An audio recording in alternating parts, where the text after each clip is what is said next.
جمال الوجود بذكر الإله وتصفو الحياة. أعوذ بالله من الشيطان الرجيم. بسم الله الرحمن الرحيم. واعتصموا بحبل الله جميعا ولا تفرقوا واذكروا نعمة الله إذ كنتم أعداء فألف بين قلوبكم فأصبحتم بنعمته إخوانا. صدق الله العلي العظيم. قال النبي صلى الله عليه وسلم مثل المؤمنين في توادهم وتراحمهم وتعاطفهم مثل الجسد أو كما قال عليه الصلاة والسلام. اللہ رب العالمین نے قرآن پاک میں سورہ آل عمران میں فرمایا وَاعْتَصِمُوا بِحَبْلِ اللَّهِ کہ اللہ کی رسی کو مضبوطی سے پکڑ لو وَلَا تَفَرَّقُوا اور آپس میں انتشار بازی نہ کرو، تفرقہ بازی نہ پھیلاؤ. اور آگے فرمایا وَاذْكُرُوا نِعْمَةَ اللَّهِ إِذْ كُنتُمْ أَعْدَاءً فَأَلَّفَ بَيْنَ قُلُوبِكُمْ فَأَصْبَحْتُمْ بِنِعْمَتِهِ إِخْوَانًا کہ اس وقت کو یاد کرو اور اللہ کی اس نعمت کو یاد کرو کہ جب تم لوگ آپس میں ایک دوسرے کے دشمن تھے. ایک اس وقت کی بات ہے جب اسلام نہیں آیا تھا، جب نبی پاک علیہ الصلاۃ والسلام اس دنیا میں تشریف تو لے آئے تھے لیکن ان کی نبوت کا اظہار ابھی نہیں ہوا تھا، جس کو زمانہ جاہلیت کہتے ہیں. اس وقت حال یہ تھا کہ لوگ ایک دوسرے کے خون کے پیاسے تھے،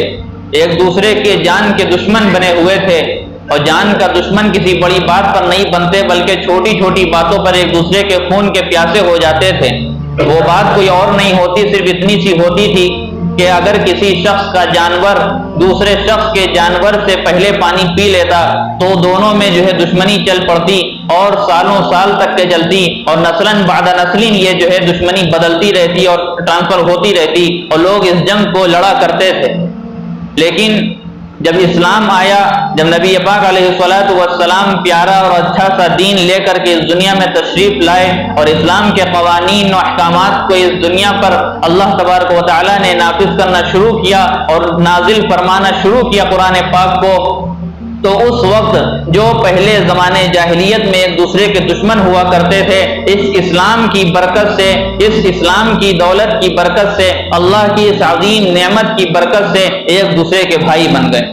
ایک دوسرے کے بھائی بن گئے. اور وہ کیسے بھائی جس کا تذکرہ قرآن پاک میں فرمایا وَاذْكُرُوا نِعْمَةَ اللَّهِ إِذْ كُنتُمْ أَعْدَاءً، اس نعمت کو یاد کرو کہ جب تم لوگ ایک دوسرے کے دشمن ہوا کرتے تھے فَأَصْبَحْتُمْ بِنِعْمَتِهِ إِخْوَانًا، تو ایک ایسا وقت آیا کہ اللہ رب العالمین نے تم لوگوں کو ایک دوسرے کا بھائی بنا دیا. جیسا کہ ایک سگا بھائی اپنے دوسرے سگے بھائی سے محبت کرتا ہے، اس سے عقیدت رکھتا ہے، اس سے پیار کرتا ہے اور اس کے لیے اپنے اندر جذبات رکھتا ہے، اسی طریقے سے تم لوگ آپس میں ایک دوسرے کے بھائی بن گئے.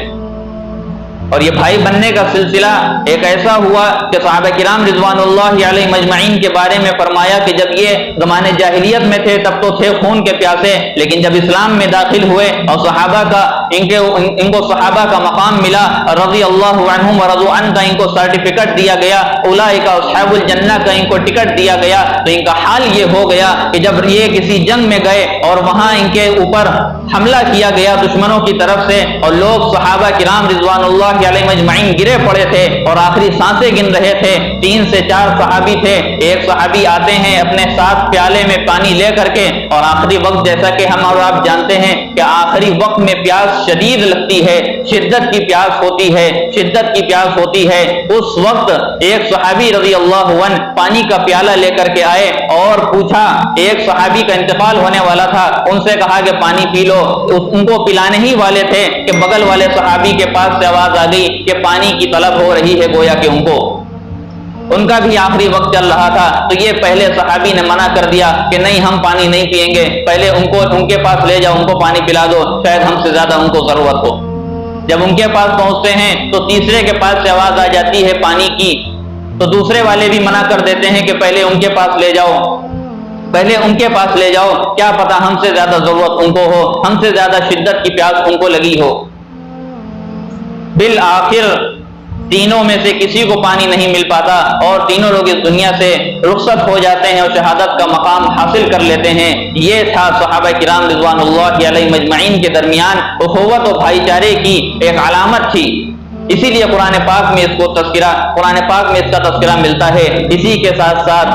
آپس میں مسلمان ایک دوسرے کے بھائی ہیں، اس کے تعلق سے حدیث پاک میں اللہ کے رسول صلی اللہ علیہ وسلم نے فرمایا مثل المؤمنین فی توادہم وتراحمہم وتعاطفہم مثل الجسد، کہ مومنین کی مثال آپس میں کیسی ہے۔ اس مثال کو بتایا گیا کہ مومنین کا ایک دوسرے سے رشتہ کیا ہونا چاہیے، ایک ایمان والے بندے کا دوسرے ایمان والے بندے سے کیا ہونا چاہیے، ایک مسلمان کا دوسرے مسلمان کے بارے میں اپنے دل میں کیا جذبات ہونا چاہیے۔ اس بات کو بیان کرتی ہے یہ حدیث۔ اللہ کے رسول صلی اللہ علیہ وسلم نے فرمایا کہ مومنین کی مثال آپس میں ایک دوسرے سے محبت کرنے میں، ایک دوسرے پر رحم کرنے میں، ایک دوسرے کے جذبات اپنے اندر سمو لینے میں اس طریقے سے ہے جس طریقے سے ایک جسم کی مثال ہے۔ آگے فرمایا کہ جسم میں اگر کسی کو کوئی تکلیف ہوتی ہے، پیر میں کانٹا بھگتا ہے یا وہ اس کو بخار آ جاتا ہے تو اس کا پورا جسم اس چیز کو محسوس کرتا ہے، پورا جسم اس چیز کو، اس درد کو محسوس کرتا ہے، اس تکلیف کو محسوس کرتا ہے۔ اگر کسی کے ہاتھ میں یا کسی کے سر میں درد ہوتا ہے، ہم اندازہ لگا سکتے ہیں اگر کسی کے سر میں درد ہے تو ایسا نہیں ہوتا کہ اس کا سر تو جاگتا رہے اور ہمارا پورا جسم سو جائے۔ کسی کے ہاتھ پیر میں درد ہے تو ایسا نہیں ہوتا کہ ہم پورے کے پورے سو جائیں لیکن ہاتھ پیروں میں چونکہ درد ہے تو وہ نہ سوئیں۔ لیکن جب کسی کے درد ہوتا ہے تو پورا جسم اس کو محسوس کرتا ہے، راتوں کی نیند چلی جاتی ہے۔ تو جس طریقے سے ہمارے ایک جسم کا یہ حال ہے، اللہ کے رسول صلی اللہ علیہ وسلم نے فرمایا کہ مومنین کا اسی طرح حال ہونا چاہیے کہ دنیا کے کسی بھی کونے میں مسلمان کو اگر تکلیف پہنچ رہی ہو، مسلمان کو پریشان کیا جا رہا ہو، مسلمان کے اوپر ظلم کیا جا رہا ہو، اس کو تعدی کا نشانہ بنایا جا رہا ہو، تو دنیا کے کونے کے مسلمانوں کو اس تکلیف کا احساس ہونا چاہیے۔ یہ حدیث پاک کا مفہوم، یہ حدیث پاک کا ترجمہ اس بات کو بتاتا ہے، اور دوسری حدیث پاک میں بھی اللہ کے رسول صلی اللہ علیہ وسلم نے فرمایا جس کا مفہوم یہ ہے کہ وہ شخص ایسا شخص جس نے صبح اس حالت میں کی کہ اس کے دل میں اپنے مسلمان بھائی کے لیے کوئی فکر نہیں، کوئی جذبہ نہیں، کوئی کسک نہیں، کوئی کسی طرح کی کوئی تکلیف نہیں، تو وہ ہم مسلمانوں میں سے نہیں ہے، تو ہم مسلمانوں کی جماعت سے نہیں ہے، اس کا تعلق ہم سے نہیں ہے۔ کہ اللہ کے رسول صلی اللہ علیہ وسلم کی حدیث ہے۔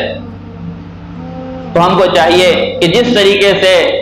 ہم اپنے جسم میں ہونے والی کسی تکلیف کو پورے بدن میں محسوس کرتے ہیں، اسی طریقے سے پوری دنیا میں کسی بھی کونے میں مسلمان رہتا ہو یا دنیا کے کسی آخری کونے پر بھی رہتا ہو، اگر اس کو تکلیف ہوگی تو ہمارا حال یہ ہونا چاہیے تھا کہ ہم بھی اس تکلیف کو محسوس کرتے۔ اللہ تعالیٰ سے دعا ہے کہ تمام مسلمانوں کی حفاظت فرمائیں، ہمارے ایمان، جان، عزت، آبرو کی حفاظت فرمائیں اور کہنے سننے سے زیادہ عمل کی توفیق عطا فرمائیں۔ آمین وآخر دعوانا ان الحمد للہ رب العالمین۔